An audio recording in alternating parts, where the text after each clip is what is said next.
All right, 3, 2, 1. Woo! Welcome back to the Save Point Podcast, baby. We are on episode 62.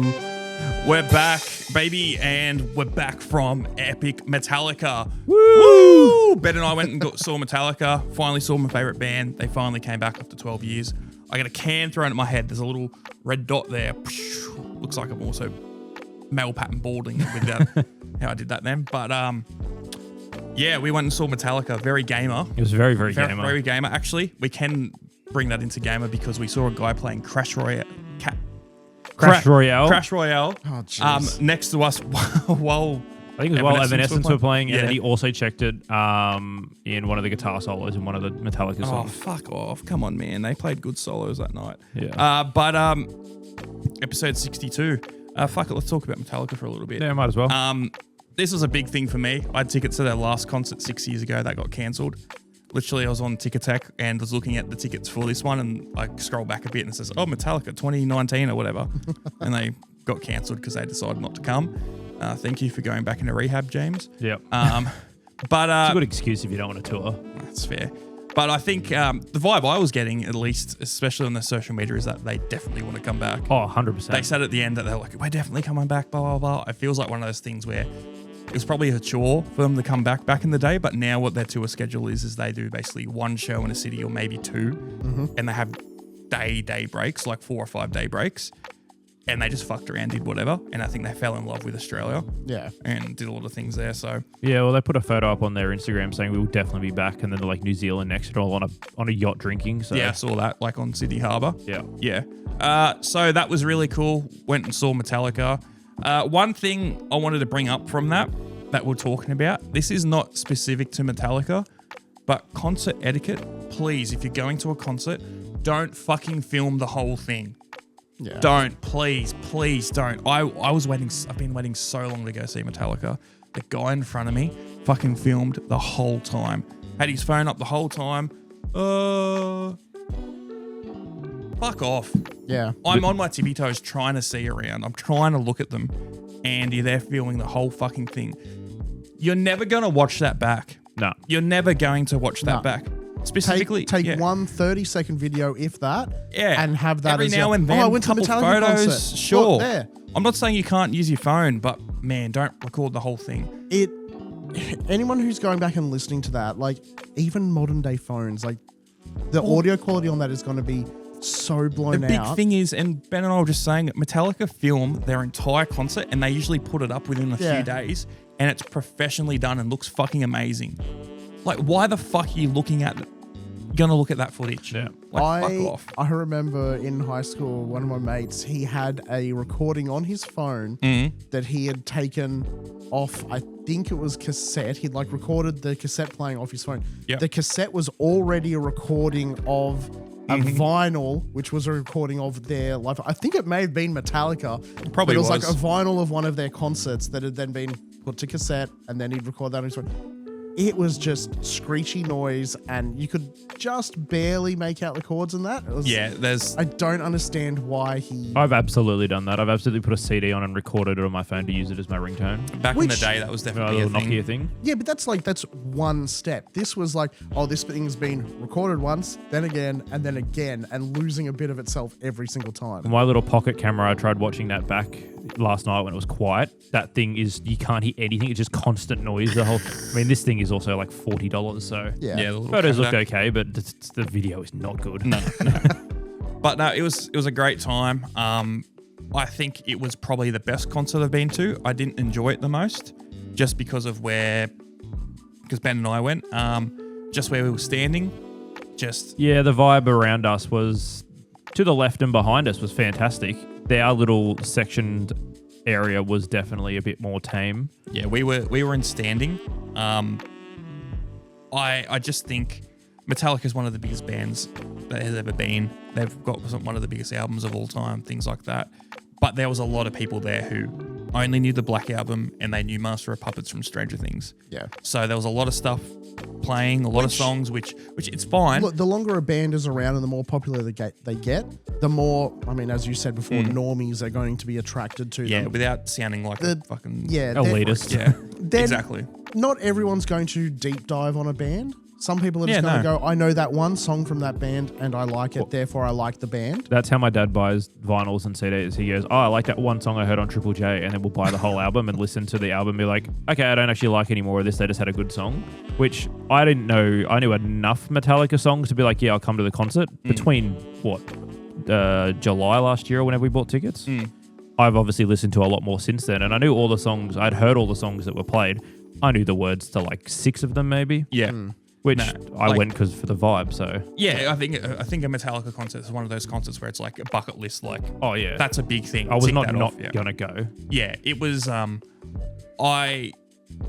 people around me who didn't know as much and sort of brought down the mood by having their phone up or being idiots or getting whatever, just sort of did bring down my enjoyment of enjoying everything. Like when they're playing a bit of a deeper cut, like a song like Cyanide, which is not popular, from Death Magnetic, an album that was not as panned as like fucking Trash Can album.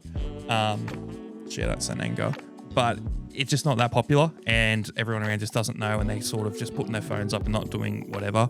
Sort of brings down the vibe. But then also like when they played like things like One and Enter Sandman and Master of Puppets and Creeping Death, and For Whom the Bell Tolls, it went off and it was hectic. Yeah, Fuel went off. Fuel went really good. The best. That's the longest video I've got in there, which I think it's 58 seconds, and the first 30 seconds of my recording is trying to get my phone above the guy in front of us's phone so I can actually record something that's not the back of his 22 Ultra. And it's good because like as it starts to chill a bit before all the pyrotechnics go off, he puts his phone down, and then I have 20 seconds right as the chorus comes in, and then the fire goes off, and he's like, you can see him like right at the end trying to scramble to put his phone back up, and he's missed it, and I was like, I've cut that 20 seconds down, and I was like, that's the video. Yeah, I was that's like, hectic. I got like nothing of Master of Puppets because you couldn't see a thing. No. Which sucks because that is like, could be my favorite song. Yeah. It's like the best part was recording the screen that's all the way off into the distance because everyone's looked at the stage so you can actually see what's going on. I will say it was funny. I could definitely pick out who were like again, without sounding like a Metallica elitist, but I could definitely pick out the people who I knew were bigger fans because I've never seen Metallica live because, I mean, the last time in Australia was 12 years ago, but I have watched that many live Metallica shows. I knew beat for beat what was going on. I knew when this song was coming up because, Kirk's just doodling around like clean on his guitar. That's going to probably go into XYZ song. Or, I could tell, I knew when Nothing Else Matters was going to start playing because James is just doing, again, like clean stuff. He's like, he always does that before Nothing Else Matters or whatever. And then the other big thing is no one around us had any idea. They play before every concert, and they've done that since the early 80s, or like before their first album even. They play Ecstasy of Gold, which is the song from The Good and the Bad, the Ugly. Okay, Yeah, they play that, and I was like, everyone, got chills. So many people around us was like, they had no clue what was going on. I'm like, you've obviously never been to or know of Metallica. Which I mean, the thing is, it's for some people there, it is going to be someone's first time at a concert, and they might 100%. Go to every single concert after that. But the thing is, I get what you mean. Where like you've got your hardcore fans, you've got your guys who are just there for the vibe. Metallica is very much a live band. There's bands and there's live bands. You go onto Spotify or whatever music service you want to watch. Half, if not like 2/3 of the albums on there are live versions of them playing. And they always have that on there. Which, I've got stuff to say on live recordings later, but Mexico City finish. one goes off. Mexico City is amazing. Moscow 91, which is fucking insane. And then I think the best concert of all time is Seattle 89, which I've got a vinyl of upstairs. I had to pay about $300 for it because it was in the limited edition, but it is fucking insane. But they're very, very, very good live. But besides that, they had a fairly decent playlist. I know people probably aren't going to be too enthralled about Metallica, but like going back, it was the biggest amount of people I've ever seen in my life. 83,000 people. Yeah, it was chaos. Like organized chaos. Yeah, I was going to say it's chaos, but it was. By the time, the longest part of that night was lining up to actually get into the gate. Like merch took 45 minutes. The other line probably took nearly the same amount as that. Yeah. Bathrooms, astounding. There were so many porta potties, and that green and red light is like parking at a shopping center. Yeah. It's great. Getting beer took me around total of 3 minutes. Walking from where we were in the mosh to get 4 beers and look for food, 3 minutes. It was great.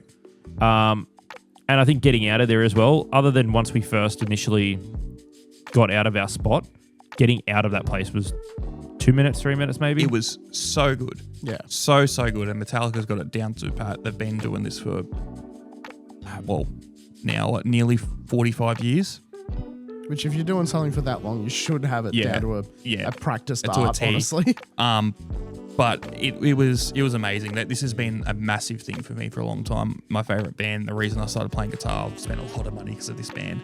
But it was great. I will 100% be going to when they're back. Yeah, without a doubt. I tried to this time. I didn't. If people know, they have a thing called the Snake Pit at Metallica Concert. So it's just a stage and then they've got like a U shape that comes out.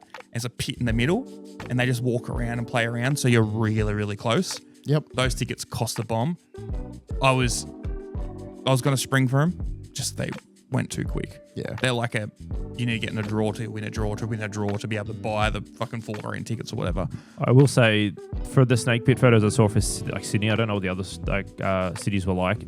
Definitely all their international Snake Pits look so much cooler. Yes, 100%. Yeah. Because there's actually like a ring and they walk around the whole thing and then the Snake Pit is in the middle of them performing, which is insane. Yeah, it was at a core stadium. We went to the Sydney show. It's just the very basic thing. But, I mean, I didn't expect them to be right in the middle. But either way, it was amazing. Do you reckon that's like just a fact of life for any concert in Australia? Is we're going to like just have the sort of... Like the dregs? The hillbilly bogan style of every stadium ever. I don't know, because like when I saw Billie Eilish the first time, well, when it was at Grooven, the second time the stage was like, it was a big production type thing, and then she had like a runway that came out till more than halfway through the mosh, and then she was dancing up and down it the entire night. The second time it was on a raised platform in the middle, so the mosh was all the way around the entire stage, and she was running laps around it. The band and stuff were in these little tiny squares in the middle, and the rest of it, she was doing laps the entire night. Like, yeah. I think it depends on who you see. I think a lot of newer artists, I don't think they're live artists, but they're definitely performers. Like you go out and you'll see like Sabrina Carpenter, or the big thing everyone always makes fun of, but is funny, is Pink. Have you seen Pink perform live where she's fucking flipping in the air on like trapezes? I haven't, but one of my friends has gone to see Pink a few times. Yeah. Yeah. So she does stuff like that. All that comes to mind is that one video of Fergie performing on some Saturday morning TV show, and she's doing cartwheels on that mini stage thing. What about the time where Fergie performed and she fucking pissed herself on stage? That was hectic. You had a question or something about concerts? Yeah, so not so much about concerts, but what comes after them. What's your view on when I really like this band X? I've bought all their CDs. Yep. They've just done a live show. They re-release one of those CDs as the live version. What's your feeling on those live CDs? Oh, just of like live recordings? Yeah. I fucking eat a lot of them up because I consider myself to an extent a musician. I mean, I play an instrument and I'm really into it, and a lot of the time the bands I like, the live versions are really good and they do something different, or like the solo is really good, or XYZ thing. I can go back and, like I said, I know these Metallica live shows off the top of my head because they're so different and they're so good, and there's certain bands that are really good. Like I've got 2 concerts coming up soon. I've been watching a lot of King Gizzard live. Some of their live shows are fucking hectic with some of the stuff. It's very different. But there's some artists where I think it's like, this is a cash grab. It sounds identical. Yes, that's my usual view of it is, why would I pay like money that have already got a copy of that song? I'm now paying the same amount of money, if not more, for a version that is, in my mind, ruined because there's a whole bunch of people shouting in the background of it. I don't want to hear those people. I just want to hear the band. I agree. And I think that is a big thing for the people who aren't live bands or live performers, and they're more just, they just get up there and they sing. And I mean, that sounds shit, but the people who aren't honed their craft, usually the time people who aren't in bands because they didn't come up grinding like the club or pub scene and getting better and better and better. And they're players first, musicians first, and then performers second. Well, a lot of them do like pop artists like that you see pop up. Their songs are built for TikTok. Yeah. They're like there's that the Edge Runners song, the one that where like Stay at Your House, whatever it is. Yeah. That band started touring after Edge Runners came out. Edge Runners came out. The rest of their songs played well. They can't figure out how to play that fucking song live, and they can't. Every time they play it, it fails because there's too many things, and it's built for the show. It's not built. I was in the game first, but it's same not idea. built to perform live, so they can't do it because there's too many different synths and everything's it's too much for one, like the three of them or whatever to perform. And it's quite interesting. Like I've seen recordings and they all suck. That's something I think about a lot of the time when I listen to music is this something that you can perform live? And I feel like songs that can be performed live, again, usually it's by people who are actually musicians, and it's not just I got given this song, I'm just going to sing over it type of deal. I'm going to say something though, but like going to see That's how a podcast band works. Yes. Yeah, imagine if I just drew pictures the entire time. Going to go see a band live though, completely different vibe to then listening to a recording of it live. 100%. I could give you a list of especially like Metallica shows, and I think you'd be like, fuck, this is really good because it's such a different vibe to the live albums. They're a big thing because it's guitar and things like that. Oh, this is way faster in this one. Or they changed the lyrics for this thing, or blah, blah, blah. Like, for example, when they played, I think Seek and Destroy, right at the start, they said, they changed a lyric to Sydney. And that's like, and they do that in like Whiplash, and some of the songs, they change it to like every whatever city they're in. That's a very small thing. But a lot of the stuff is very different when they live. These days, I will say it's a lot more similar because they're getting older and it's basically the same. You go back to the 80s and 90s stuff, it's insane. Yeah, because you're there live. It's like, but that's the point. Like when I brought this up to other people, they've always gone, oh, but you're tying into that vibe of being there. And it's like, but you're not. It's like the audio equivalent of a photograph. Like you can get the overall like, oh, that was cool. But it's no substitute for actually being there. Oh, I don't know. If you've watched Pink Floyd live at Pompeii, that is fucking insane. Yeah. That is every Christmas, Dad gets high and we put that on and we just sit there and watch it. Like that is ethereal, that show, but that's also because it's just them. Yeah. It's just them in Pompeii.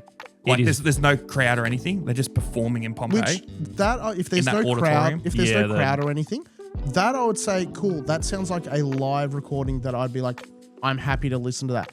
Because it's, in my mind, not ruined by 1,000 people in the background just going, yeah. Well, like, if it's mixed and recorded correctly, you don't hear that as much because it's mainly on the band. You would have a conniption if you don't like live audiences in a song, like a live recording.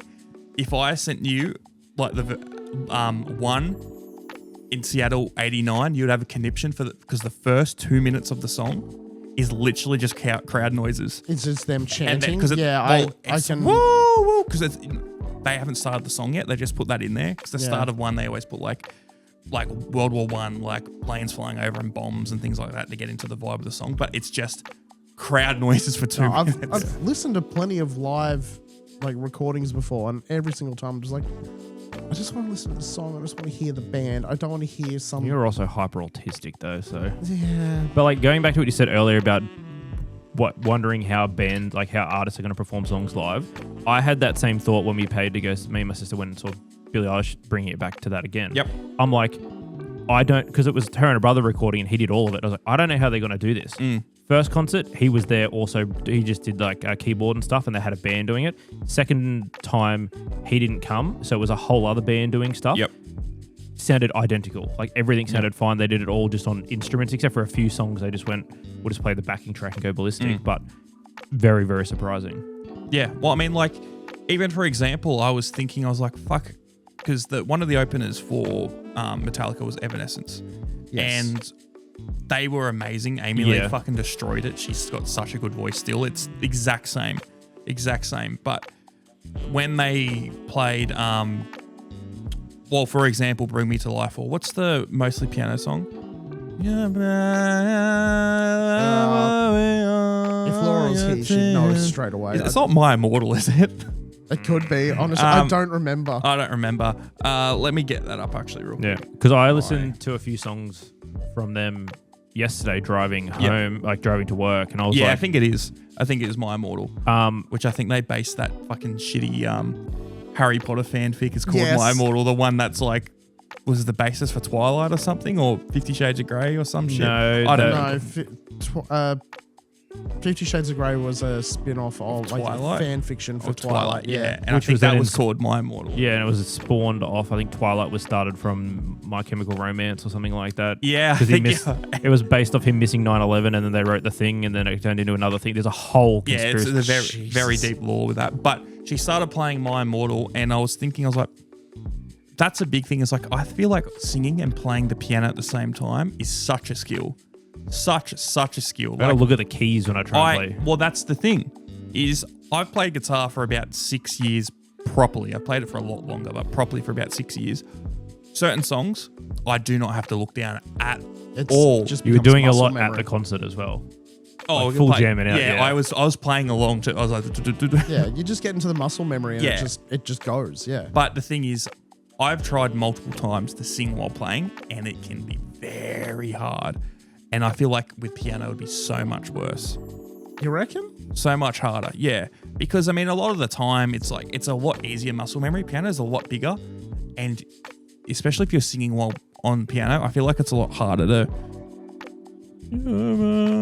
Like, you need to really be into it Yeah. and not look at the I'm- keys. I mean, they've I'm also been thinking- playing the song since too. That like, Yeah. if you're like a new artist coming up, I can see it being an but issue. also, like, Evanescence as just a good band and they're skilled musicians. Where there's a lot of people where you hear like a piano part and be like, oh, this person did it, and they're not very good. It's not a very intensive piano part if they play it live. I'm not going to mention names. TS. No, that's just the other band we saw at the start, Reversed. Yeah. Which Yeah. I can't say the name of the first band we saw because S tendencies. ST. I can't say. I'll get it up. I'll show you. But they're in Tony Hawk. Yeah, that went Oh, off. okay. Yeah, I know who you mean. Yeah. Yep. That went off. I Sorry. can't remember the name of the song, but watching him dance on stage was just so. He looked like a little rat, just like Yeah, fully getting into it. And then they had Ty Trujillo, which is Rob, who's the bass player of Metallica. His son was playing bass in their band, which he used to play for them back in the day, and he's a fucking monster. He was doing that. He gets to have more fun in that band than Rob does in Metallica. There's not, unless you go back to like early Cliff stuff, you're not getting too much crazy stuff. But anyway, I think that's enough concerts, unless you guys have something else you want to say. Oh, I was going to complain a bit more about live recordings, but Yeah, well, I think we'll leave it because we've been going for like 20 minutes and we need Fair to talk enough. about the actual other games. other thing I was going to talk about is Yeah. Beans, a fellow guest of the podcast, went to the Stardew Valley. Yes, Stardew live- Valley concert. Yep. oh, Orchestra? That's awesome. Yeah, and like, I was talking to her a bit about it today, and it was like she's like, no, it was actually really really cool. It And would have been. They do a lot of those things for like they did it for like the last Airbender, and I've seen Did it them for do Death it for Stranding. Yeah, Death Stranding. Yep. I'm But with you. yeah, just especially that one thing. Yeah. But no, she said she really enjoyed it, and it was like I think that's a really cool way to do it because I think we've touched on it before, that company that goes around and does like the orchestra who does game soundtracks. Oh, video games live. Yeah. Something like that would be very very cool. It would be cool. Yeah. There's been a few things of those going around, which I'd be like, I'd be very tempted. I'd want to see Halo. I I think think that Halo would that be would very be an cool. experience, yeah. Because Hans Zimmer live was like, that was 3.5 hours of just straight orchestra. That was Yeah. the coolest thing I've ever seen. Yeah. No phones at that show though. That was great. Yeah.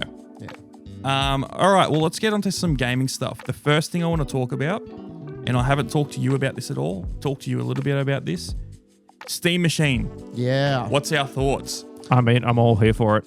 I want to see prices before I get too hyped and excited about them. But, I mean, look, I'm not going to say I'm definitely getting one, but You didn't buy Tom's PC. That's a great machine for you.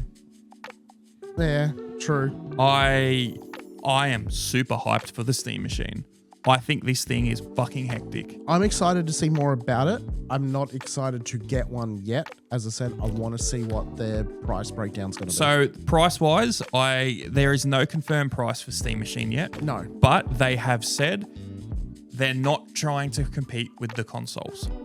Well, they don't need to. Well, I know, but the thing is the specs are very similar to the consoles, if not Yes. a little bit less.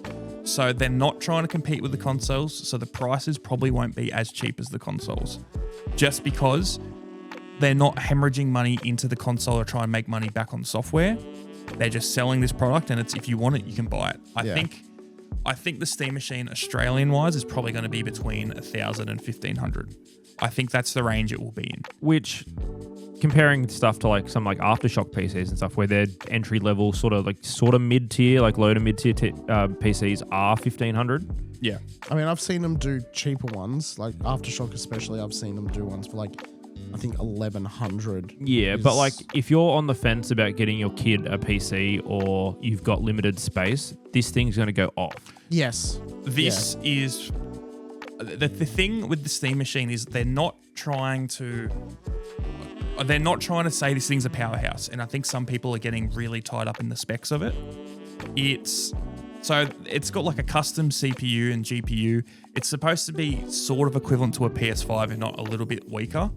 But the big thing is it runs SteamOS. And for people who don't know, SteamOS is an operating system that's Linux-based that Valve made probably about 3 or 4 years ago now. It's what longer. This newer version of it, I believe. The revamp of it, was originally launched with the Steam Deck. With the Steam Deck.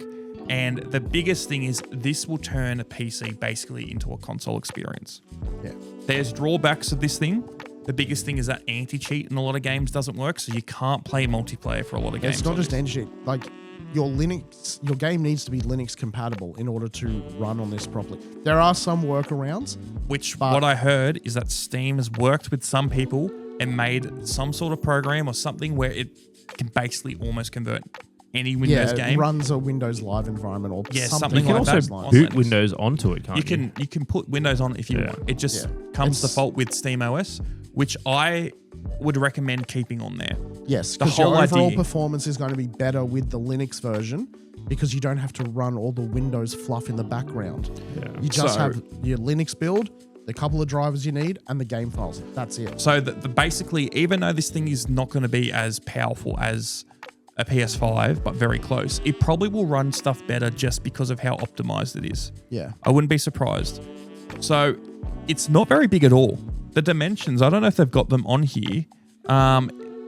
It's like, 152 mil by 162 by 156. It's almost a cube like that big. There is a reason why people keep calling it the Gabe Cube. The Gabe Cube, and there's it is almost the same size as the original GameCube. Well, they're calling it the Gabe Cube, yeah. That's what I said. Yeah, I thought they said it the same. The Gabe Cube versus the Game Yeah, because I saw they made like a mock intro thing for it. Yes. I do like the customizable faceplate. That's a cool idea. I've got a very powerful PC. This is tempting me. Well, that's the thing. They're not introducing it to the market to money. compete. Yeah, not wrong. Yeah. They're not introducing it to compete or to replace PCs or consoles. It's a companion thing, more or less, to your... Companion or entry level. Yes. So this is for the type of person. For example, Ben and I's roommate, he was talking to us about how he wants to buy a PS5 next year for GTA 6. And I said, hey, I mean, realistically, GTA 6 is going to come out on launch on this thing. But I said to him, hey, why don't you instead of getting a console that is going to be 6 years old at that point, you should get one of these so you can play all the PC games you want, because he's talked about that for a long time. And also a lot of the big hitters. Experience. And a lot of the big console big hitters that he will be playing. He can play all that on there because you can get PS5 games on Steam, and you can also get Xbox games on Steam. Basically every Xbox game. So the biggest thing I really want this for is I will leave SteamOS on this. This will be plugged into the TV. Yeah. And I believe you can connect it straight up to your PC. Well, yeah, it'll just run Steam Link. Steam Link, and just play games from my PC, full spec, on the TV. Yeah.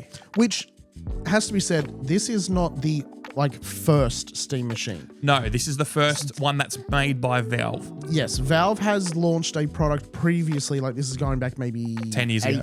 No, it was 10 years ago. It was 10? Yeah, it was 2015. So, they have launched a Steam machine before, which is what SteamOS was originally built for. There's a few of them, I think. Yeah. But the big one was like the Alienware one, I believe, back in the day. Oh, that was... I could be misremembering this. That might have been a spin-off one. But anyway. I wonder if that runs Houdini well. Well, they've got Blender and things on there. I would not be surprised. But Steam's tried a couple of times to do sort of bringing PC-level gaming to a TV. Yep. They've had the original Steam machine. They've had the physical Steam Link. They've had the whatever their next one was, like I think it was just called the Steam Hardware or something like that. Well, they had the original Steam controller. Yes, which was to like a companion piece to the original Steam Link. Yes. Then Steam Link became all software rather than hardware. It's now just you run it off Android or iOS. The controllers you can't get anymore, and now they're bringing a we'll talk about version. that. I was like, Yeah. yes. But basically, we'll go over the specs of this thing real quick. Not that it really means much, but I mean, here's the big rundown. Run SteamOS, which I think's great because I don't want to run SteamOS on my computer. No. It just limits my computer too much for how powerful it is and what I use. But it's so nice to have a separate thing that can. Very, very small form factor. Incredibly good. This is going to fit in any entertainment unit. This thing is going to be somewhat portable. This is something where we could bring it from upstairs down here, use all the stuff and be completely fine. Fuck off that No, cable. he's justifying it. Yeah. That cable is cool though. Yeah, it is. This is great for people who do FIFO and stuff like that. Yeah, You that's can what I was literally thinking. Take it, grab a monitor, or I mean, you could plug Portable it in monitor. anything. Yeah. Because it's got its power supplies internal on the Steam machine. Yeah. So it's just that cube and a figure 8 cable. That is so good. Get that and like literally a portable monitor, and you could make some weird Projector. stuff. I've seen a few people saying, hey, the amount of USB-C it has on it, surely one of them can do power. It's only got deliveries. one. It's only got one USB-C. It's two. Didn't it have three? No, it's got It says one. it literally right there. One It's USB-C and 4 A's. People are getting shitty online because people are saying it should have more C's on it, and people are like, no. I saw this big thing. I saw a big thing on Twitter about the Steam machine where people were like, hey, come on, put more C's on it. It's got 4 A's and 1 C, or 3 A's and 1 C, or whatever the number is. And people were like, come on, put at least 2 on and make him a Thunderbolt or something. And it was a retweet, and it was saying, all these Apple fans need to shut up and stop ruining stuff for us. We don't need more USB-C. A does everything we want. In what world would you not want a better port, which you can just get a $10 adapter if you want to use A? I can see both sides of that argument, though. Yes, it should have more than one USB-C because it is a far better standard. Yes. However, most accessories are still USB-A.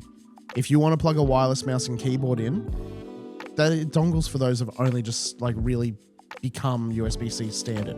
Most stuff on the market is still USB-A. Buy like a cheap adapter. But you can buy a C to 4A port adapter, and it's like $20. With how it is now, I don't need an adapter at all, though. I know, but you could use that, have 3 Cs on there, and one of them is used for all those ports, and have 2 more left over. Like, I think it's a silly argument. Especially if you could, like you were saying, imagine if it was Thunderbolt and you could just power it through C. Yeah. There's so many arguments. I think there's people who just don't want to upgrade in their stuff, and they get shitty. I have a feeling for how many they're planning to make, I would put money that this is a money thing for them. That they looked at how much it would cost to do more USB-C across the entire set of units. We'll see. The next thing that they're claiming is that it's going to run 4K 60 with FSR on, I think the claim was every Steam game. Every game on Steam, they're claiming they got 4K 60 with FSR. FSR is like one of the upscaling things that you can do on AMD based GPUs. I mean, if they can do that, that's great. People are getting up in arms, being like, "Oh, it should be just native 4K." No. Things like that. You're just not gonna get that. Like, That's stupid. calm down. The other big thing is that Valve's also announced a bunch of other products at the same time as the Steam machine, and one of them's the VR headset, and also they got the Steam Deck. They're The Steam really controller. no. I'm talking about like just the older thing. Another product they have is the Steam Deck. Okay. The big thing that they're pushing, that Valve's pushing on all their products, is how they're all compatible with micro SD cards, and be able to put all of your library on an SD card. You can put it into the VR headset, you can put it into your Steam Deck, you can put it into your Steam machine, and have your library on there ready to go.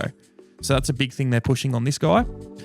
It also has 2 Wi-Fi 6E antennas on it, and it's also got the new Steam controller has its own special adapter. It's got one of them built inside of it, so you don't need to plug it into this Steam machine. And then the power brick's inside, so the power supply's all inside. Just before you scroll down, I do like that the base storage things, it's got the 512, and then the bigger version, rather than just being a terabyte, is a 2 terabyte. You can also change the SSD on it. Yes. Well, you should be able to. It should just be off-the-shelf parts. Well, I mean, it's very custom. It's a small machine. It is, but the actual M.2 drive should just be an off-the-shelf drive. Yeah, but I mean, they didn't have to do that, so it shouldn't be assumed. Because I mean, you know what a lot of companies are like. A lot of PCs, you can't do that. I mean, a lot of laptops. Hey, if it's not soldered, I'm happy.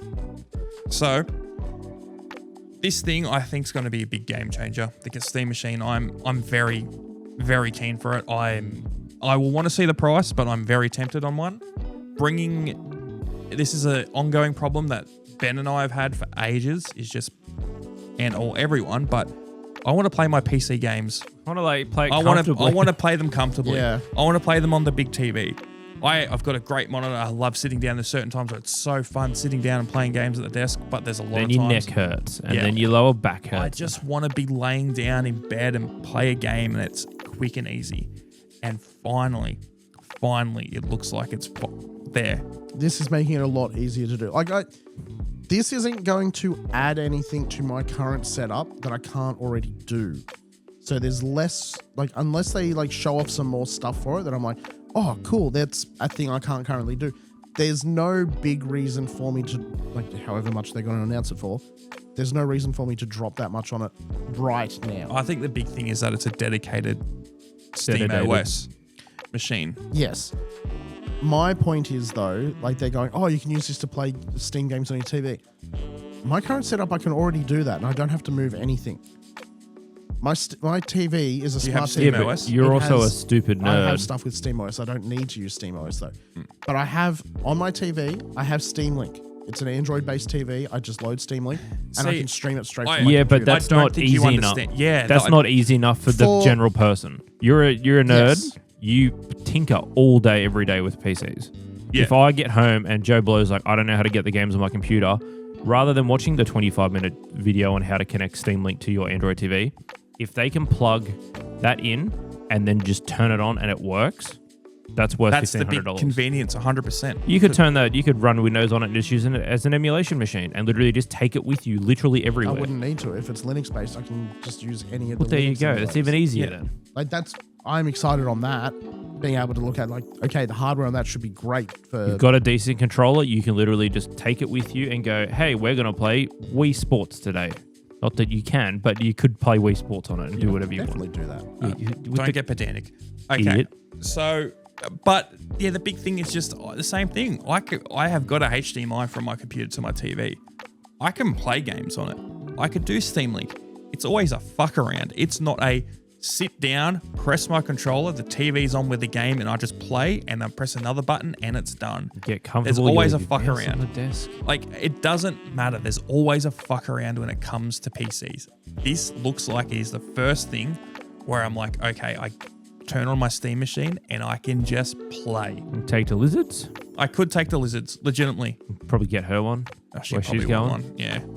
But it seems great. And then one of the other things they announced, so they announced, 3 or 4 things all up? I forget what it is. I think it's 3. So they Three announced things. the Steam machine, the Steam frame, which Steam is frame, their and then new the Steam VR, controller. and then the revamp next of the thing I Steam want to talk controller. about is the Steam controller. I am so fucking keen for this thing. So for people who don't know, Steam or Valve made a controller about a decade ago, which was the original Steam controller. It had 2 pads on it, and looked very similar to the old Vive controllers, VR controllers, where it's a touch pad, a haptic touch pad. Looks like it's concave. Well, it is, yeah. And you move around that, and it mimics mouse controls. And people really liked them for certain things, and they sucked for others because it had 1 joystick on it, and 1 or 2 of these pads, I forget, and then 2 of them. Yeah, and then an A, B, X, Y button, and a couple of triggers, and that was it. I don't think it had a single joystick. I think it was 2 pads, a D pad. No, they had a joystick on it. I've seen. There's literally photos. This thing existed. We know, bro. All right. Basically, what they've done with this new Steam controller, it's almost like they've grabbed an Xbox Elite controller or a PlayStation Edge controller and mashed it up with a Steam Deck. Because what they've done is they've got your A, B, X, Y buttons. They've got 2 joysticks. They've got a D-pad. They've got bumper buttons, triggers, and then they've got 4 back buttons on this thing. I do like that inclusion. I would like to hold one because those thumbsticks seem close. Apparently, they're very ergonomic. Yeah. And then the big thing I forgot to say is that they've got 2 of these track pads on there, which are the same ones that are in the Steam Deck. This thing is basically... So we said the Steam machine is bridging PC and console gaming where you can play PC games on your big screen. This is, I think, the missing link between that, because now there'll be certain games where this doesn't work as well. Those pads mimic a mouse, and there is just so many games where you just can't play it on a controller. Yeah. It doesn't work that well. This is, I think, the missing link with that. It's still not going to be 1-to-1, but it's going to be close enough experience for most games where you're not going to lose any enjoyment, or it's going to be frustrating. I think I'd get one of these because I'm still trying to...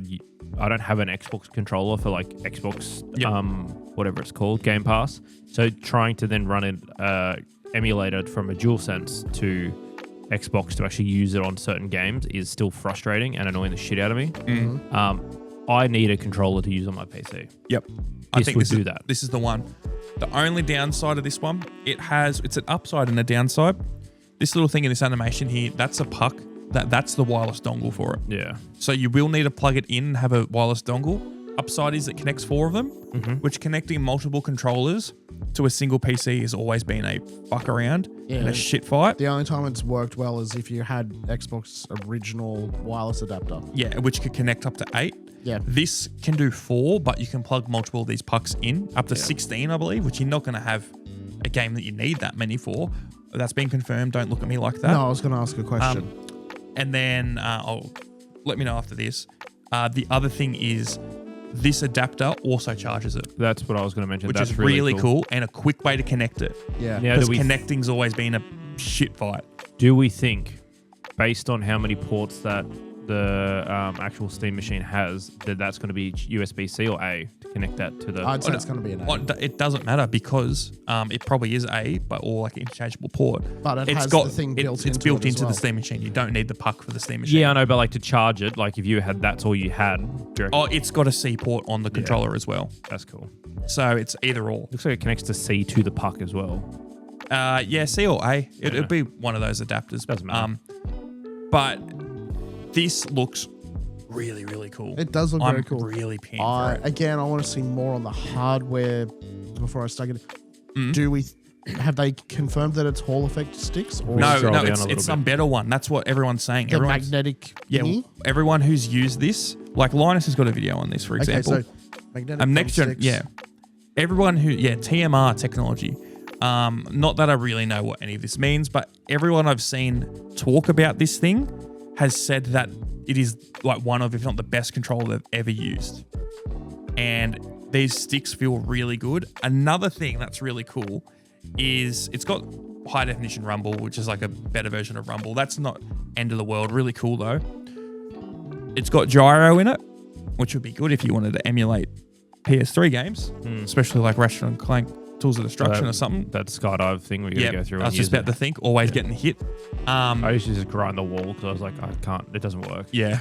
But one thing that's really cool is there's sensors on the controller where it will activate gyro control if you do certain things. For example, you can go and be like, hey, in the settings of the controller, activate gyro for like really precise shooting or in a game if I let go of my right hand and only have my left hand on it. So you could be like, and it stops as soon as you hold it both because it can tell. Yeah. So there's very precise things on there. Or like you can map it to one of those buttons. Do gyro when I press this button.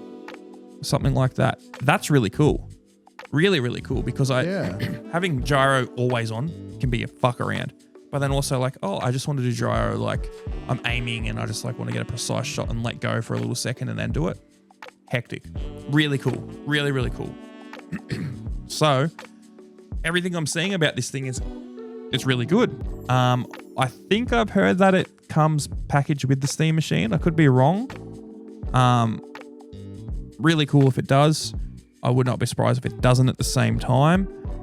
They'll probably do a combo or something like that. Yeah, they probably will. I'm really impressed with this thing. It works with basically everything besides a console. Which, I mean, who cares? You get one in the box when you buy a console, like a normal controller. Yeah, anyway. exactly. Then the other thing that Valve announced was the Steam Frame, their new VR headset, which has basically made the Index. They've sunsetted the Index, so they're no longer supporting the Valve Index. It had a good run. It was like 5-6 years, something like that. Never even heard of it. It was basically the best of the best headset you could get without going to like. I thought the Vive was the at one point. Yeah, this one had the big thing is it's got the individual like finger tracking if you get the certain things, and there's a lot of stuff about it. But the new Steam Frame seems amazing. Seems really good. It isn't like it's not trying to compete with stuff like I feel like the MetaQuest. With the MetaQuest. No, it's more of a honestly, it's more of a Vision Pro competitor because it has its own computer in the headset. Yeah. This is the type of headset you would get if you want to connect it to your PC all the time and not use it. Yeah. All the stuff inside. The downside is like I don't think it has as anywhere near as good like pass through as like the MetaQuest. Mm-hmm.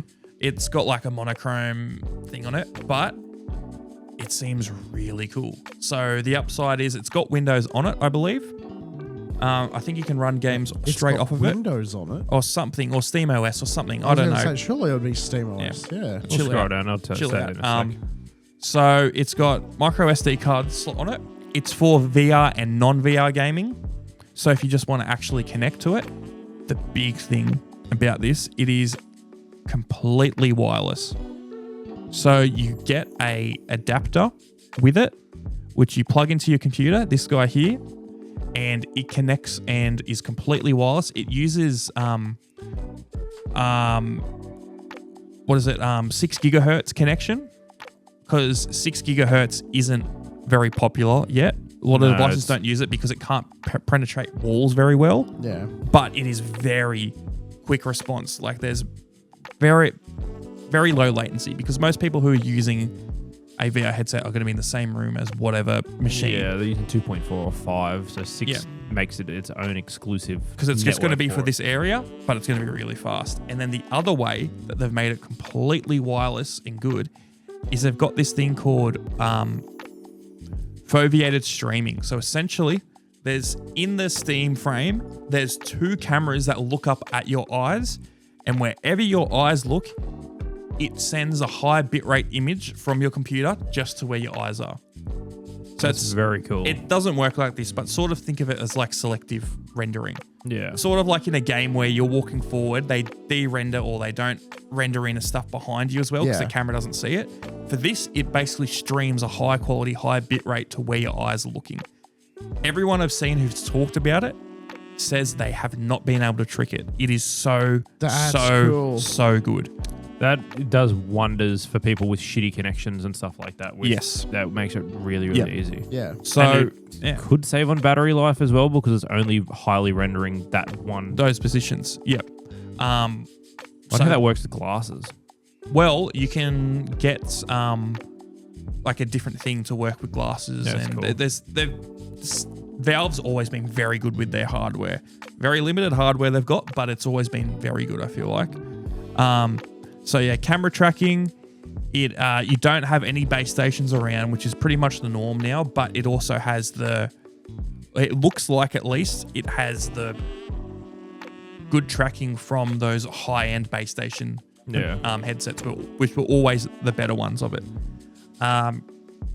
They got pancake lenses, which is a big thing. Apparently the audio is okay on them, nothing amazing. The controller is pretty much the same as all the other ones. It looks very much like a MetaQuest controller. It's got those magnetic thumbsticks on it. It's got the battery on the side, which is the same as the MetaQuest controller. Them not being rechargeable, that's like who has batteries these days? They last forever. Well, what they just showed makes it look like it's just a generic AA battery, really. It is. You can probably buy like a rechargeable one, just like you can on the MetaQuest. Yeah, like a high capacity That's almost identical to what the MetaQuest side battery is. So you can play normal VR games on it, which looks amazing. Another thing I've seen is that these controllers have a really cool thing. I don't know if it's showing it on here. No, they don't. But they've got a strap that goes around the side instead of a lanyard. and that does the individual finger tracking. It's like a knuckle strap, so you can do the individual finger tracking. I have seen something on that. So for games like Half-Life Alyx, you'll be able to do everything 100% fine. That was the first game I thought of. Yep. Well, just because I remember PewDiePie playing it, it popped up on YouTube the other day. I still haven't bought it because I wanted like an index or something where I could fully do it. As I've said a billion times on here before, I love Half-Life. But that's the other big thing that the rumor is that they believe with the announcement of the Steam machine, they might drop Half-Life 3 at the same time. Yeah, I've seen a lot of people saying that every time Valve's drop something on hardware, a software release is soon behind. Half-Life for Valve has always been, we want to make a good game, but it needs to be the next step in some way. Yeah. So Half-Life 1 was just their first game, but it was like the first like environmental storytelling game there. Well, big one, there really was. Yeah. Half-Life 2, the physics, and they looked amazing.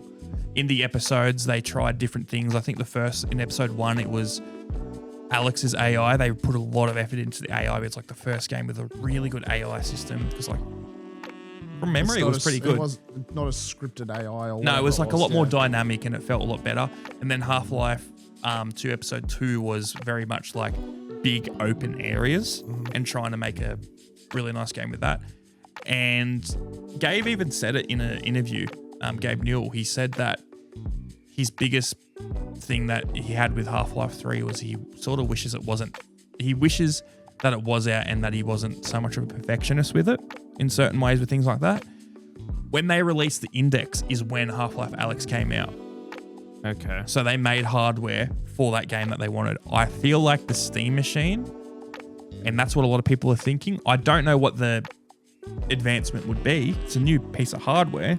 Yeah. But I don't know what the big thing would be to make that software bigger that they would drop Half-Life 3 Especially if it's going to run on the Steam machine at like, depending on what they're going to do with it. Who knows? It could be something where it's a really nice fidelity game and really good, but it looks amazing, but it runs on this spec. Sort of like a Crysis sort of thing, but on it's like a WoW thing. I don't know. I'm just trying to I they don't know. Fully like max out 4K 60 with like full like ray tracing capability and all that sort of stuff, and it works specifically for Half-Life 3, for instance. That could be really, really cool. Like it's a new Source engine or something like that. Who knows? Which would be amazing. Specifically optimized for that. That would look really, really, really cool. Yeah. Because that's the other problem. Like the Steam, if it's built specifically for it, it's running Linux. No one really develops, well, no one big develops for Linux directly. It's usually an afterthought. Like you develop for Windows or you develop for Mac OS. For the masses. Yeah. This could be a big shift. It depends. It could be a flop, but it could be a big shift as well. I would look at that because like I like the idea of a MetaQuest and I still kind of want to buy one, but also, well, I might be selling one for cheaper. No, this could be an option. Yeah. Yeah, this would be a big option. Considering that the hype for this has already well overtaken the original Steam machine announcement, I don't think this is gonna quietly disappear. As someone, this is to you, Brock, as someone who's been looking at a VR headset for a long time and you're on the cusp of buying one, I feel like. Well, a little bit further back again, but okay. Yeah. Do you think you would go for this or a MetaQuest still? Or a PSVR 2? Because this was at this point, no, the VR 2. This is almost guaranteed going to be a fair bit more expensive than the MetaQuest. Yeah, it's all going to depend on what's announced along with it. If it's, hey, this will run, it doesn't matter if I'm running it from Windows Steam, it doesn't have to link directly to Steam OS. It can run anything through Steam fine. I believe it'll be There's no reason for me not to go for this over the MetaQuest other than the fact of hey, the MetaQuest does a couple of other little things that this might not do as well. The biggest thing I will see that I think the MetaQuest beats this out on, and I could be wrong, is that a lot of the stuff developed specifically for it. Yes. And it's probably easy to get the Android APK, optimized games and side things on this. Big thing is, I feel like the MetaQuest is a much better headset. You've got pass-through. You've got all these other things. It's basically like a mini designed PC thing. This is like solely for gaming. Yes. And Which like you don't have the proper Which is pass-through, what which is 90% of what I'm going to be using it for is for gaming. Yeah. Like, I'm not Porn. yeah. Yeah, 90% of what I'm going to be using it for is for gaming. It's not like I'm going to be like, 50% gaming, 50% using it for lying in bed watching movies or whatever. I think the biggest thing with this is that it doesn't have anywhere near as good pass-through. Like it's monochrome, and I think it's like rudimentary. It's used for tracking, and you just happen to be able to look through it. I think there's going to be uses for this and not. Like I would be very tempted on one of these for certain things, but like that thing we were looking at with the optimization where it's like it's just upscaling on. I don't know if they were even said it was upscaling. No, it's not. If it's just the bit like rate. the heavy render is just where your eyes are it's not focusing. rendering. It's not. So do you know how bitrate works? It's sort of like, what's the same idea? It's basically just doing a high bitrate where you look. Yeah. And then when you move around. So it's just the streaming between the devices. So that's how they've got it really good. Just scroll down for a second. I want to double check if it said somewhere about a standalone thing. What do you mean? Like if it can be used just as its own thing. I believe it There, can. support standalone play at 2. I don't think it's anything too crazy. It's got a Snapdragon in it. 16 gigabyte RAM. Realistically, there's not probably a ton different to the MetaQuest in that way. I'm just trying to think, how much RAM did the MetaQuest have? Was I think it 16 or 12? I think it's 12. Yeah. So it's a bit more powerful, but if you're going to be... I think for you, a MetaQuest is probably more the way because it's going to be a fair bit cheaper. Yeah. I feel- At this point, particularly Black Friday sales coming up, again, it all depends on what they announce it as. Just going off the old one, I think the old one was like 1,000, 1,200. Yeah. Like it's going to be a fair bit more. It's gonna be This is up there. Australian dollars. But yeah, that's all the stuff with Valve and Steam. Very, very interesting times. I'm very keen to see. I think my predictions, this is in Australian dollars, my predictions for prices of the Steam machine in Australian dollars is probably going to be between 1,000 and 1,500. I think the controller is going to be about 250 to 300. I don't know why. I've got an idea of 219 in my head. But AirPods. And then the Steam frame, I don't know. I think that's going to be around $16.99. I think it's going to be I think it's going to be about $1,200. That's Yeah, that would be, again, looking at it in Australia, like I'd love if they sort of base everything for an Australian market, but they're not going to. not how the world works, Brock. Grow up. Why would It's they? I think the Steam machine around the $1,000 mark. The controller, I think you're on the money with like the 219, or around. Which the I mean, I paid mark. $360 something for my Edge controller. Yeah. Yeah. So like, I mean, look, I'll drop we stupid could be- money. we could be well off here. Like they could announce it, be like, oh yeah, the controller's $400. The Steam machine with all the stuff we're putting into it is going to be $2,000. Yeah. I don't think they that'll will, happen, but yeah. I The mean, frame- No, definitely not. The frame, I think they're going to come right on the like $9.99 sort of mark. I think they're going to do it around the same price as the Steam machine. Yeah, it could be. We'll have to see because it's supposed to be 6 times more powerful than a Steam machine. That's the claim.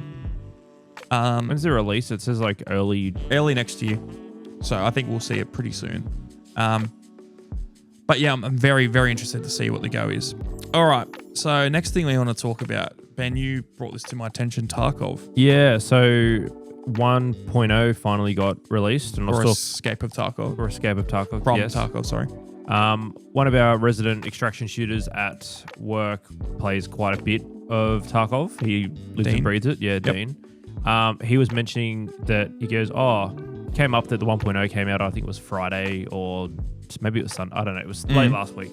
And he's like, did you end up playing it? I was like, yeah, me and Jimmy got it a couple of years back and did it through Battle.net or Battlestate or whatever the hell their launcher was. Yeah. And it was like, hey, you buy the game when Steam comes out. When it comes out for 1.0, you will get the Steam key for the game. Mm-hmm. Dean sort of confirmed this and was like, hey, people are review bombing 1.0 on Steam because they had to buy the game again on Steam to just have it on Steam rather than getting that free code that they were promised. Oh. So it was in like the FAQs. It's like when you get the game, you should be able to transfer it across and you'll get a key for Steam. That's not the case. You have to get all your progress from the Battlestate launcher. You have to buy it on Steam and then sign in with the Battlestate account. I think it's called Battlestate. I could be wrong. And then you will get all your progression. So I don't know what their plan was there at all because apparently it's now been removed, that line of text from the Wow. from the website's thing. I haven't looked into this too heavily, But yeah, apparently the Steam reviews are not pleasant. It wouldn't be if you were promised the game once it went into 1.0, so jumping from platform to platform, and you didn't get it. Yeah. I mean, like I bought Tarkov about 7 years ago. I bought it super early on. I bought it 2021, 2022. I think it was something 2018 I bought it. So- And I should be getting a free key then as well. Let me just clarify because I feel like I might be misunderstanding this. Probably. If you bought it early access on Steam. Nope. No, it's not. It wasn't on Steam. Okay, if you bought it early access on their website. On their website for pre-order, Right. which I think it's bad. I'll look later. If you bought it through there, because you had to download their launcher to then launch the game and get it through there. Couldn't not get that thing off my PC either. That took forever to get that. Yeah, that was about removed. 4 computers ago when I had that.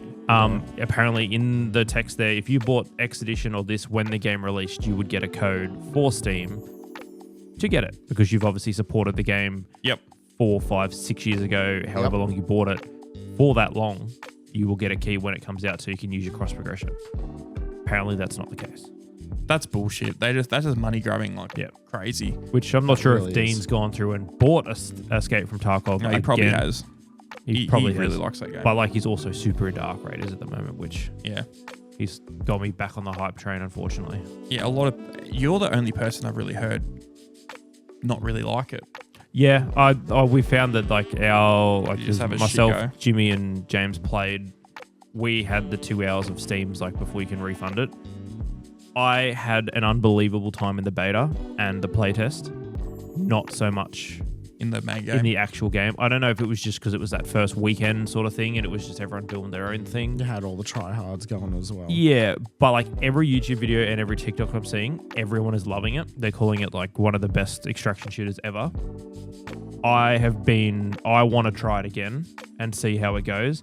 Dean did also say today when I told him I was going to buy it tomorrow that he had the worst day on that game ever last night. He goes, we did not have fun at all. Yeah, so that's the problem. And he's like, I think it was just bad luck. And I was like, I'm seeing so much good about it as well, but I want to give it another shot.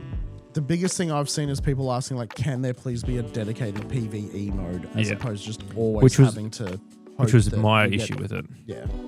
I saw, you might have seen this, you probably didn't because you're not as in the online space with this stuff, but do you see the clip of Shroud talking about Arc Raiders? Which one is So the one about Expedition 33. No. So Shroud, very big streamer. He's very good at, like, I think back in the day it was really Counter-Strike and PUBG and very good. Like, he's just very talented. I know the name. Yeah, he's an FPS guy. He's been playing Arc Raiders and thinks it's one of the best games ever. And he's like, this should be game of the year. He's like, this is the game of the year. This is game of the year. Don't let that Expedition game win. He was saying this on stream, and then he said, us multiplayer gamers are the minority. Everyone like band together and vote for this game. I know, the eyebrow raise on that as well. And he's basically just pushing. He's like, well, these other games, like, no, this is the best game. You need to go for this. And it very much shows to me the divide between. There's a few different type of gamers. I feel like there's people who are way more well-rounded. There's the people who only play like their extraction shooters, like their hardcore, like FPS type of stuff. And then there's the people who just like casual, who play like your COD and your NBAs and things like that. And I feel like the people who are really hardcore gamers are the ones who will play everything and play like your weird games and like your not as mainstream, like your Expedition 33s. They'll play all your stuff that isn't like full-on action FPS. They're the ones who get the word out there about like, hey, this game's really good. And then there's the people who play a lot of online-centric games. Yeah. And I think there's a massive disconnect. And I feel like the people who are really into those online games, like I only play Arc Raiders and I only play Tarkov and things like that. CS, Overwatch. There's such a disconnect. There is. They don't even try like to play something else. I'm not saying Arc Raiders isn't a good game. From everything I've heard besides what you've said, it's amazing. And it's really good. I've been really tempted to grab it as well. But like, come on. You can't discount a game just because it doesn't look good. I think to his you. quote was like single player games had their moment in the sun or something along those lines. And which that's a whole other level of disconnect, correct. honestly. Like that's Ubisoft 2012 going like, oh, single player games are dead. No one wants to we need multiplayer and everything. Anymore. And now they've ruined it. I get the whole, because I mean, like last year, I don't think there were any multiplayer games in Game of the Year nominations. I think I they were don't remember. mainly single player, and then they had DLC, which is a whole other thing. I get why I think there should be some form of multiplayer game in there, but those games, as someone who plays, yeah, exactly right, should be the best games. As someone who plays, there was a period of 18 months where it was every night we'd game, we would cycle between 3 or 4 multiplayer games. Those games ebb and flow so much that they're never ever great. Yeah. They're always, this update's really good. There's a whole bunch more bugs. It's shit. Week later, they fixed that. By the way, this plane now doesn't work, or the guns are overbalanced, and it's that was fucking Overwatch for me. I was a massive Overwatch fan, and coming in, not playing for 3 days, and they completely changed the balancing of all these characters and heroes and things like that. It's I don't know what's going on, and it just stopped making it fun. If it wasn't as drastic all the time, I would still be playing that game. You're constantly trying to please an audience whose needs and wants are always also constantly changing. Yeah. You're never going to be able to, hey, we need to fix all this because of balancing reasons. Okay, fair, but the balancing reasons you're trying to fix are because the community's figured out the meta and you want to try and steer them towards other stuff. Don't fix the meta. Just introduce new stuff that kind of outperforms the meta or outdoes the meta in one particular way, and you'll get the balance other way. I feel that's how NetEase is working out now with Marvel Rivals, is that they have said they were really good. They're doing updates all the time, and you're balancing characters, and you go, oh, Black Widow's underpowered. Let's give her more stamina, and she can do more damage. It's cool. But then it's the meta is just don't play her at all because she's still bad because she's a sniper in a game where there's a lot of up close action. Yeah. And I've seen some cracked players, but it's not the point. When they go through and change all this, there's a whole thing now where no one wants to play tanks because they're not doing enough damage or they're dying too quick and it's not working. So when they were we need a new support that does more damage and more healing, they said, well, we can't change our release schedule because the whole story they've built for 8 seasons or something that they've planned out is based on those characters they're introducing. So if there's a tank shortage, you might not get a tank for 3 or 4 seasons of the game because they've already planned out the story and doesn't revolve around them. It depends about Blade and Moon Knight and all the DPS characters. It's just the game is way too focused on the players who want to come in for that 2 hours every Friday night and play and just feed TikTok and Meta and all the rest of it like that. And it drives me up the wall. Yeah, you've got if you're trying to satisfy a community base, your community base is going to be made up of your hardcore do or die. We're going to play this until the game is dead and something else captures our attention.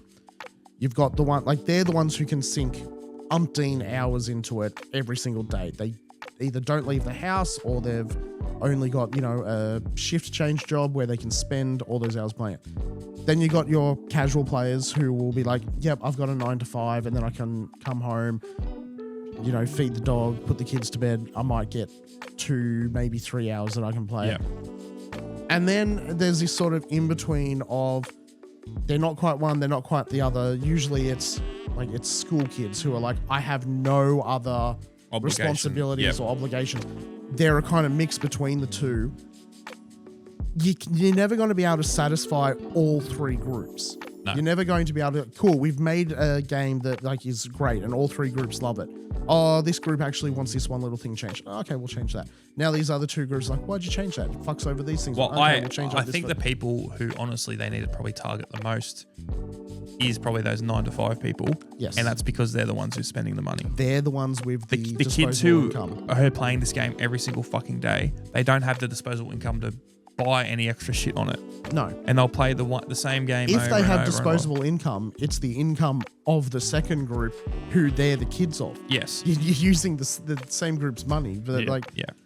I think it's hard with those games though because generally those type of games are free.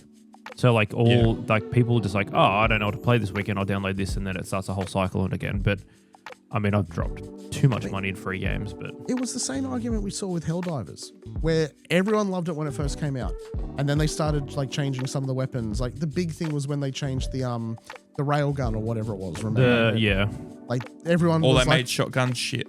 Yeah, they changed they changed the fire rate, or they changed I don't know. the it was something. It went from being felt hectic to being. It just felt like there was nothing that was decent. It should have been don't. I know I saw plenty of people talking about it, but it should have been don't change the weapon, make something that is a counter to that specific weapon. Exactly. Oh, the railgun charges up too fast or blah, blah, blah. Cool. Make it so that, like, don't change the railgun so that it charges up slower or that it has no safety feature or whatever it was that they changed. Make it so that, hey, we're introducing a new enemy type that is very lightly armored. It's, like, you're susceptible to small arms fire, blah, blah, blah. But if it goes up against someone with the railgun, they're going to struggle with it because of something like the railgun can't, fire fast enough to actually take it out. Yeah, make it super quick so that way. Yeah, it's something like that. I liked when they brought like you went to like the cold planets, like your laser guns didn't overheat. Yes. And then you went to the other one and you had to pick based on what the challenge was for that planet, which was good. Really annoying with like the scrambled. The jammers. Yeah, that was annoying. But then they had that whole thing after the whole login thing with Sony and whatnot, where they went through and did 50 days of patches. Every day they would post, we're changing this today, and it'd be like 100 meg sort of thing. And they did 50 days of updating the community on what their patches were going to be. And they were just like tweaking this thing by this little, like this gun amount. And it was like, why are you doing that? Just put the game down for a day or two and then give us a 3 or 4 gig update and let the game be done. Yeah. Like that was just minuscule little changes. They were and doing didn't something balance to appear anything. busy, basically. Yeah. To get back to what we were talking about with Shroud talking about discounting Expedition 33 because it wasn't his type of game. Yes, sorry. I think that's one thing that gamers really need to do is just because a game isn't the type of game you like, you shouldn't discount it. No. Because it's like we're seeing the inverse where people are not looking at AAA games because indie darling game, getting that in their head, like, the best game is Expedition 33 or Hades 2 or Silk Song just because it's an indie game, but they don't give something like Ghost of Yotei the time it needs. But what I was going to say is everyone falls into it. Ben and I fell into it hardcore last year. We talk shit on Balatro. That is one of I think that's a top 5 game for me now. That is amazing. And I talk shit. You just need to have perspective. I know it's hard to do sometimes, but don't just get hyper focused on your one thing. Just don't just be the Sonic guy or whatever. What's up, Sonic Spoken guy? from Mr. Metallica guy. Yeah. I know, I like Megadeth as well. No, he's Mr. Kojima. Midnight Oil. Call you Silent Hill, but yeah, Kojima guy. Thing is, I like too much stuff. You can't bully me for one thing, so I'm hyper-fixated on too much He stuff. knows all the groups. What I was going to say on that, if I can even remember what I was going to say now that you've distracted me. Sonic goes fast and is blue. Continue. You're distracting me more now. Correct. Like it, it's blue. I'm now going to have to struggle to remember. You struggle what I to was remember going to say. anything. I was just saying, just don't discount games. Just like, Yes. don't throw them away. Yeah. Just don't think of, just But because I it's something you don't like. just don't think, Balatro won Game of the Year last year. I've never played Balatro. Was it Game of the Year last year? I don't think so. No. Was it the year before? No, it wasn't. I don't think did it won. win at all. Oh, I thought it did. What did win last year? I don't remember. Let me have a look. Because Shadow of the Erdtree was there. There was Balatro. Yeah. There was also... I'm drawing a fucking blank. Yeah, I don't remember. All I remember is was it Mephisto or whatever it was? Astrobot won. Oh, yeah. Yeah. What were the other nominees? Black Myth? No, it was every other thing. But either way, yeah. Some of the games that have won Game of the Year, I don't like those games. I'm not going to say, they don't. I mean, Shadow of the Erdtree, I don't think should have been there, but that's for a different reason. I'm not saying it's a bad game. It's not a game. That's the problem. Yeah, it shouldn't have. It didn't meet the criteria in my head. But yeah, some of the other ones that have won Game of the Year, I can look at them and go, that's not what I would have picked. But I can't look at them and go, that's a bad game. Yeah. Because you also haven't played any of the games. I've played very few of them, yeah. But that's the thing. Like, I can look at a game and go, I'm not going to like that game. Like the games that you guys constantly harp on about, being like, I can't believe you haven't played that. It's not my kind of game. I'm not going to enjoy it. Yeah, well, I think you should broaden your horizons. There's so many games I've tried that I don't think I would have normally liked this year alone. And I've made a conscious effort to try and play all the games I think are going to be Game of the Year. The only one I haven't really touched yet is Hades 2. And that's because I'm waiting to play them probably the Thor. On the Thor, yeah. Just because I wanted something But that's portable. also one you look at, and like you've played the original Hades. No, I haven't. You haven't played the original? I played the original Hades for maybe 2 minutes at my mate's house on Steam Link. But you've played other games that are not like somewhat that. similar. So you can look at it and go, yes, I'm probably going to enjoy that because it's similar. Yeah. I can see the similarities. Yeah, but I a lot of the stuff like Silk Song, I don't think I really like as much. I like Silk Song. I didn't put a ton of time into it. I put probably about 10 hours and had fun. It just wasn't for me, but I know that's a good game. Yeah. I don't think it will win Game of the Year. Your argument works really well when you're not talking, or when we bring it up for you, because you don't play anything current. Yes. You don't, don't judge a game if you haven't played it. You can just say, oh, I don't like that, I'm not going to play it. Awesome. You don't play any current games. I tend not to. There's one or two things I'll grab when they're new. But yes, you are correct for 90% there could of my be stuff. I reckon there's at least 10 games in the last 5 years that you would have absolutely diehard loved, but you have not touched them. Yes. I'm not going to disagree with you. But I just don't Black Myth, for instance, I have no interest in any type of Souls game. I was like, that monkey looks cool. I'm going to play that game. That was easily one of my favorite games of last year. Yeah. Without a doubt. I've tried Dark Souls and I tried Demon Souls and I'm like, this just infuriates me. I'm going to try it because it looks cool and it's a monkey. Yep. That was all I went to go off. It's the same thing like I said before about picking music based on, I like that one song, I'm going to try the vinyl and see what it's like. Yep. It might be shit. You might also enjoy it. Worst case, Steam has a 2-hour refund policy. Well, what I used to do with how I found good bands back in the day was I used to go off if I liked the album art. How I got into Rage Against the Machine is because their first album, which is self-titled Rage Against the Machine, I really liked the album. I was flicking through vinyls when I was like 14 or something. I had never heard of them in my life. I knew some of the songs. I just didn't know who it was, didn't know the name. I bought that album. That's one of my favorite albums now. And there's so many examples of that. And I think a lot of people need to do that for games and not be too stuck in their head with stuff. I've always been fairly adventurous with the types of games I'm playing. And I think with you, for example, with how you didn't like a lot of the Souls game, but like Wukong, I reckon if you go play Elden Ring, you'll really enjoy it. It's on the list. And I think once you like Elden Ring, you'll like those other games again. I think it's a progression to get there. Well, I played the original, I think it was 2014's Lords of the Fallen or whatever. They brought it out and it was like $40. I was like, that's cool. I played like half of that game on PS4, I think it was. And I was like, that's really cool. They completely remade it for the PS5. I bought that. Haven't sunk as much time into it as well. I've only played like an hour and a half. Yeah. It was a massive jump up because they redid all the gameplay and stuff from the first version of it. And a whole new studio took over.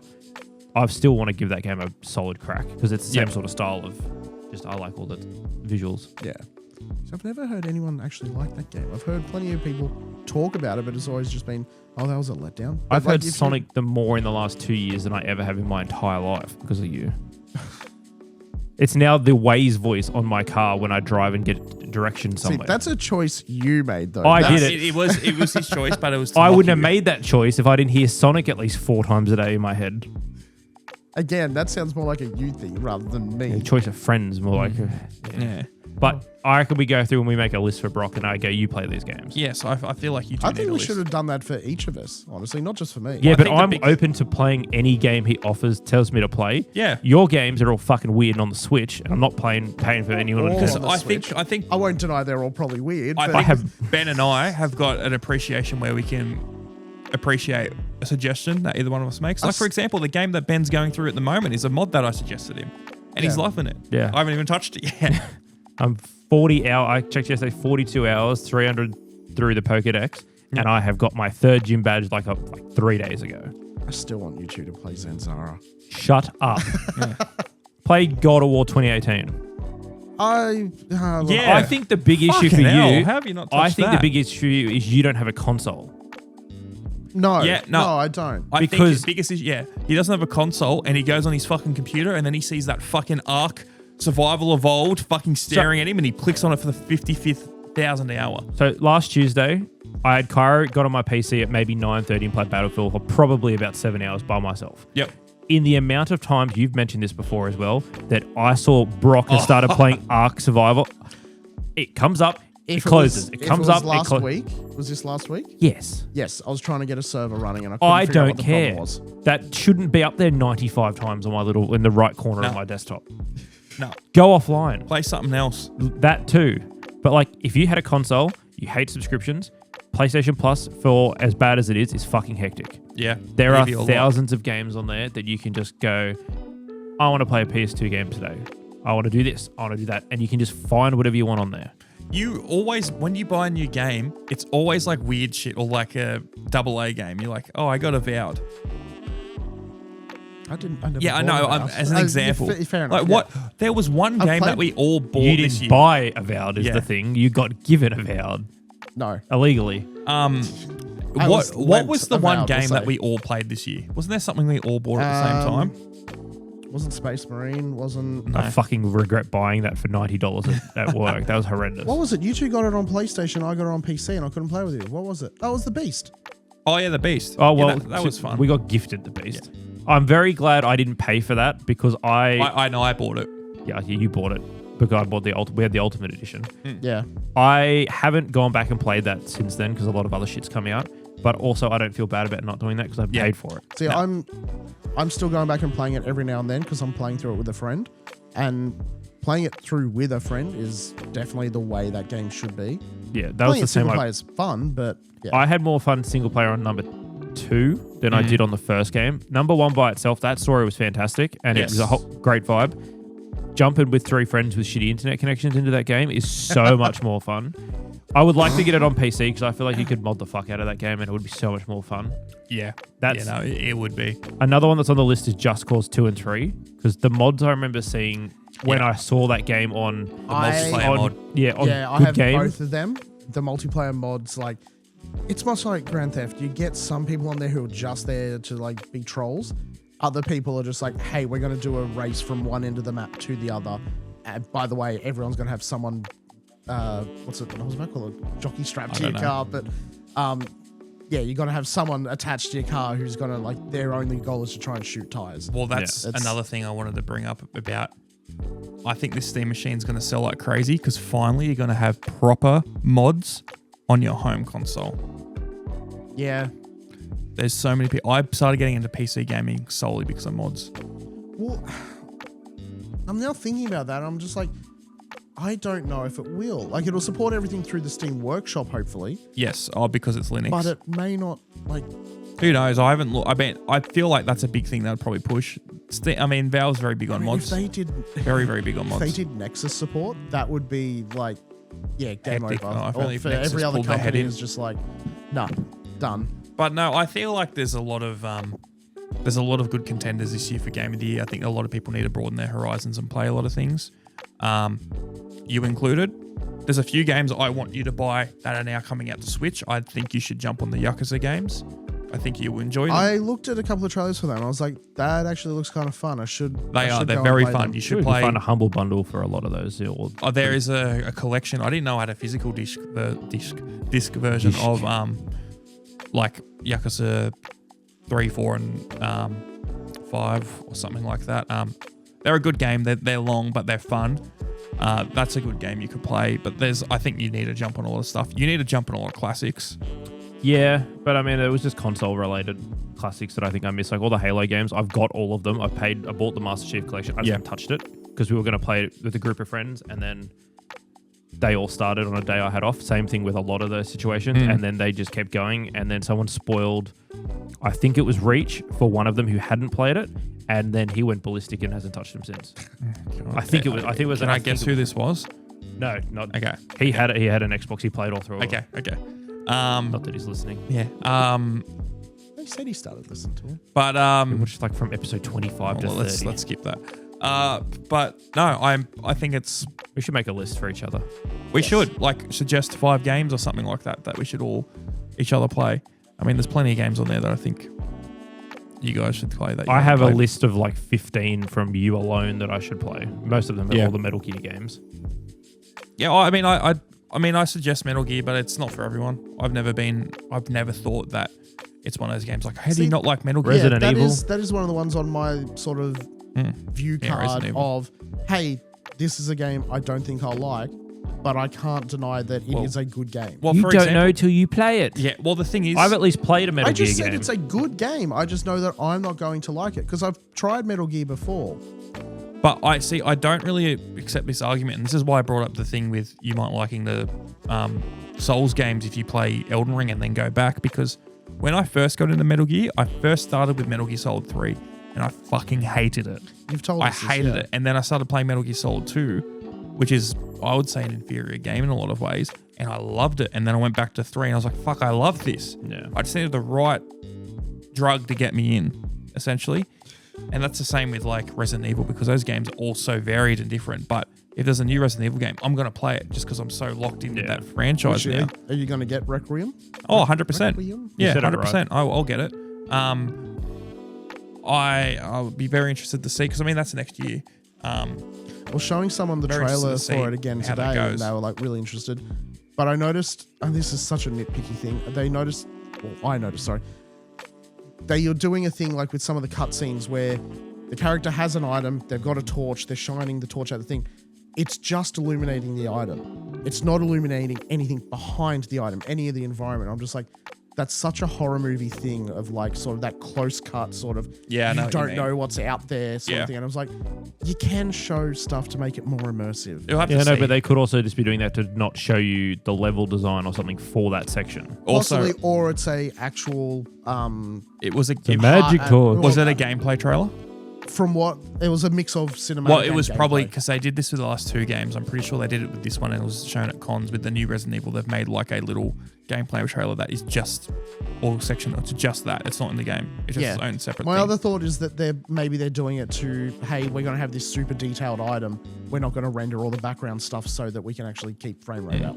We'll have to see. But I mean, the RE engine's pretty good, so I don't think it's probably that. But I mean, yeah, Resident Evil's a big game that I think you should both probably play. I mean, you've played 4, I know that. But there's a lot of games in there. But there's plenty of series. I think we should do that. We should definitely have a write down of games the other ones should Give play. me the Resident Evil games on that SD card. It should have been. Yeah. All the Silent Hill games. I've got all the Silent Hill games on them, I thought. 1 and 2 at very least should be on there. Yeah, I have a look. I would suggest if you want to play Resident Evil now, maybe skip the original 3 games. Do you reckon? Well, 4 games. Just play reckon- the remakes. Yeah. Did he Well, I tell you think- what else was on there? What? Snatcher was on there. Snatcher, yeah, hectic. Yeah, I think I Snatcher didn't will put be it fun on to there. play, yeah. I put other games I want to play on there first. Snatcher is like a... I just want to like... Police Noughts is there though. I got that on there. You wouldn't be able to play it. There's a lot of light gun sections in Police Noughts. So... It was the fixed one. what do you mean? I think they've, like, it's a, not a fan translation, but they'd No. fixed parts of it so No, that, that's the one I played. That's still light gun. You had to use your mouse instead. It's hard. which someone will be fine. You just touch the screen. I think there's like at least the bit I remember. There's a lot. Police Noughts. I think you would enjoy both of them, but it's definitely like a sit down. Like you probably want to connect it to your TV type of thing. Steam Machine. Yeah, Steam Machine. No, Snatch is a great game, and Police Noughts is really fun. Police Noughts is one of the only games where it's made me like tear up at the end of it. Yeah, we had that deep dive of Police Noughts. That was cool. Yeah. Yeah, I think we talked about both of them in that episode. jiggle physics. Yeah, they're just great games. Like I wish there was more games like that. I wish there was more stories like Police Noughts. I wish really more enjoyed developers would be open to making games like that and not have to care about what the publisher's going to say. Well, I think another That's not reason how the why world works. I think I another know reason that's they not how the don't world make works. games like Snatcher and Police Noughts anymore is because they're very much infringing on IPs. that as well. But it's also like, so I would say also that some of the, not the story content maybe, but also some of the vibe of them just would not mesh well with today's No, society. there's literally a part in Police Noughts where you're slapping a chick's tits. And it's just got physics and shit like that, but whatever. Is there anything else you guys wanted to talk about? We've been going for about an hour and a half. We've got more stuff on our list. Yeah. I mean, the only other thing that I wanted to bring up was COD and how it sucks balls. But Yeah, let's quickly go over COD. Yep. that's all I've really got to say. Black Ops 7 came out, and It's a fart in the wind. oh, bro, this is Horrendous. I feel like this is the first COD in ages that I don't think anyone cares about. Only people I've seen that care about is literally like big streamers, Which- who are COD streamers. Which I did see on Twitter today. It did say rumor on it. It was one by the Call of Duty Charlie page or whatever the hell it was. Yeah. Apparently, there's a group of streamers, which I think one of them actually commented on it. I heard debunked about this. Yeah. That they're, for the first week of launch, they are contracted to only play COD. Black Ops 7. Yeah. Yep. Which apparently someone came, I think it was Nade Shot, was like, I accepted my contract to do something similar to that, where it was like, while he's streaming, he's only going to play that game or whatever for like 6 hours out of the 12-hour stream or whatever the fuck he's doing. But he's like, I accepted that because I am a Call of Duty streamer. I will not be playing Black Ops 7 for that first week anyway. Yeah. I might as well get my bag for it. He's like, either it's good or it's bad. I'm not going to say, like, I'm having fun with it, but, like, it just doesn't look great. No. I don't think this is the first one that's, like, not bombed, but I don't think it's the first one that has, like, launched poorly. I think all the others that launched poorly just, like, fixed up very quickly, and people sort of they forget those first couple of days. It doesn't feel like, I feel like all the CODs in the last 10 years, but probably only one that was, like, everyone made fun of was Infinite Warfare because of that trailer and shit like that. But even if they weren't a big one, they still had like a big launch and maybe it fizzled out pretty quick. This one just seems like everyone's shitting on it. Yeah. Like, and I haven't seen that with COD in ages. Like people, a lot of Cold people War, I think, was the last big drop straight away because everyone's like, I'm really cool. It's a new Black Ops game. This is not what anyone expected, and it was just fucking horrendous. But I'm giggling at how many copies we have still at work and just like, look how many things we've got here. None of them are going anywhere. Yeah, no one's buying it. I think this could be the kick up the butt with Black Ops 7 that Activision finally goes like, okay, maybe we go back to every 2 years for COD. They probably won't, but I feel like it's just been such a shit show. Yeah. And the other thing is, live players on Steam, that ranking isn't the be all end all. No. But there was a comparison between that and Battlefield, and COD had something around like 50, 60,000 people, and Battlefield had like 550, 60,000 people. That's not the be all end all. Most COD players are on console, not on PC, and a lot of Battlefield players are on PC. There's still a lot of on console, but it's still some sort of indication that COD is just, it's not going well. No. It's not. Well, Gabe... They need something new. Yes. Well, Gabe and Lorne, our friends of the podcast, Gabe is a absolute fanatic for his Call of Duty games. Oh, yeah. I said to him today, I was like, oh, did you buy it? He goes, yeah, we bought it. We played maybe 5 games. Yeah. And then the first thing we came out after that, I was like, oh, okay. So, and he's like, yeah, we might play it again tonight, but like I have to be in a really, really good mood or I'm going to get angry too quick playing this game and I'm just not going to play it. And I was like, he goes, yeah, we'll have a break from Battlefield. We'll try COD again. But like, they live and breathe fucking Call of Duty and they've played 5 games. Like they will have like a month and a half playing a lot of COD. And they did that last year with Black Ops 6. But this year, I didn't even hear them really talk about it. It's I think it's telling that fizzle. For like having Gabe on the podcast as a guest, we had him on talking about Battlefield. We didn't have him on talking about Yeah, well, COD. he wanted to come on and talk about Battlefield, and he hasn't mentioned anything about COD. And I know he'd probably come on again. I just don't like the live service game. That game being online only is a fucking joke. Yes. Oh yeah, so that's the other thing. That's been a joke for years though. The Oh, amount no. of games that are This like, is We need to bring this up. So I think we said this to you. The single player of Black Ops 7 is online only. Yeah, that's not unique in that. That's been a joke since they first started doing that for single player games. But that hasn't been a thing with COD like this. With COD, no, but other games have literally, done it, but yeah, I know, but it's literally you jump in, you can be kicked from a single player lobby in COD for being too inactive. yeah, it's ridiculous. And you've got to be connected to online. What's the point? Just don't make the single player at that point. And if your campaign has a fill or no fill option for you to play the story, that's a piss take. Yes. Wait, fill or no fill? Yeah, As because in it's a co-op campaign. You can't play it solo. You have to choose no fill. So you're playing the co-op mission by yourself, which technically would be a single player campaign. Yeah. But you have to indicate that you don't want random people just joining on your campaign while you're playing the game. So you choose single player and it still throws you into a fucking lobby. You're in a lobby regardless because the whole campaign's online. It's effectively like what they did with Black Ops 6 campaign. I didn't play it. I didn't play a lot of that game. I played it. It was like a Warzone map, and then you went and did different objectives and stuff like that. Not Black Ops 6. Maybe I'm thinking Modern Warfare 3. Oh, well, there was missions in that where it was a big open world where you could do that, but you had basically a centralized hub that you'd go back to the end of missions, upgrade, and then go to missions. Yeah. But some of them were big open world maps, but some of them were just linear, normal missions. Same like that. Like it wasn't exactly like Black Ops 1, you start in the chair and it's like fucking hectic the whole way through. And it's you just doing a linear story and it's like, this is fantastic. This is like, you start on the map, you go do this, and you got to go to this objective, and that's the next mission for the campaign. You know, COD used to have really good campaigns, but it's been over a decade plus since there's been a good one. 2019's Modern Warfare had a good campaign. Yeah, 2019 Modern Warfare wasn't too bad. Second one wasn't too bad either. They're just not. They weren't the levels of the original Modern Warfares and Black Ops 1. No, Black Ops 1 and 2. People like 2's campaign and things like that. I think 1's, at least to me, far superior, and it's much better story. That's a fucking game you need to play. Yes, we've gone over this. Yeah. Just for story alone, you have to play the multiplayer. Yeah. It's just really fun. Yeah.